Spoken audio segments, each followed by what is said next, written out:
Right, Assalamualaikum and hello guys. So how did you find the last tutorial questions on hybrid orbitals? Good? So if you have difficulty, please WhatsApp me as that is the easiest medium for consultation now.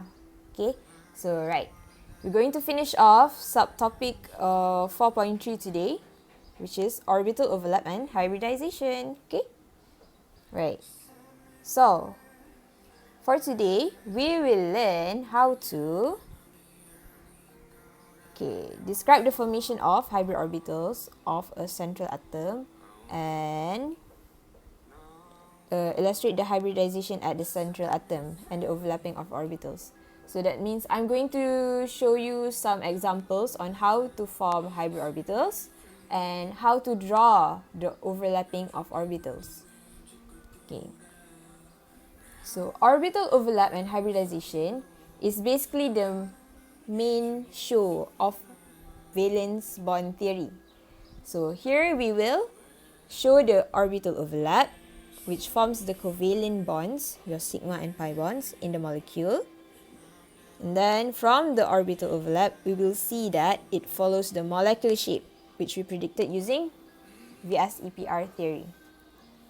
So in order to do so, we need to know the type of hybridization at central atom, where we have sp, sp2, sp3, sp3d, and sp3d2 type of hybridizations.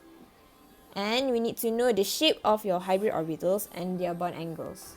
So this one is really just the same as molecular shape, which we already learned. Okay? So where do we start? So the steps to hybridization of your central atom. First, we will draw the Lewis structure of your molecule. Why? To see how many bonding pairs you have. Okay, how many bonding pairs and how many lone pairs we have. So bonding pairs, you have sigma and pi. So this is, from here, we get to know how many unpaired electrons are needed to form these bonds. Okay.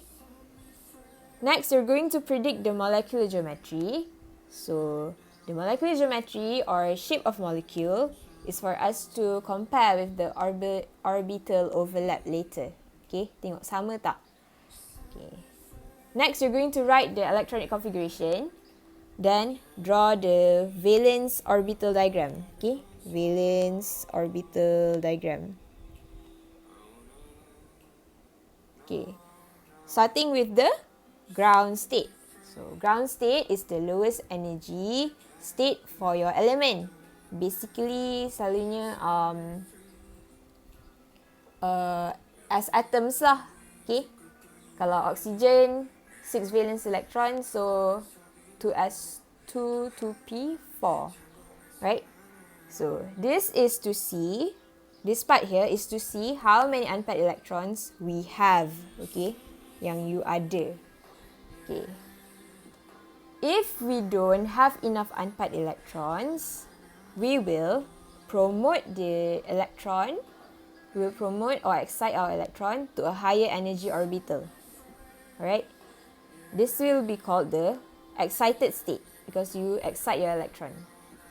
So, here nanti you will cukupkan, you will make sure you have enough unpaired electrons. Alright? So, you don't need to excite electrons when you have enough unpaired electrons. Okay? So, in some cases, you won't need to do excitation, but you're just going to show anyway for formalities if you have to hybridize your orbitals. Okay. So, now that you have enough electrons, you're gonna hybridize your orbitals and form newly hybrid orbitals of equivalent shape and energy. Okay? Why? Because we want an efficient orbital overlap later. So this will be called your this will be the hybridized state of your central atom. Okay. So but note that if your terminal atom terminal atom has multiple bonds, you have to hybridize your terminal atom, okay? Must hybridize. Okay. If it doesn't have any multiple bonds, you don't need to hybridize it. So you're just going to make sure you have enough unpaired electrons, okay? For your terminal atom. Okay. Central atom, usually you will have to hybridize. Okay. So finally, state a brief explanation of how bonding occurs in your molecule, or how bonding has occurred in your molecule, okay? So I'm going to show you some examples.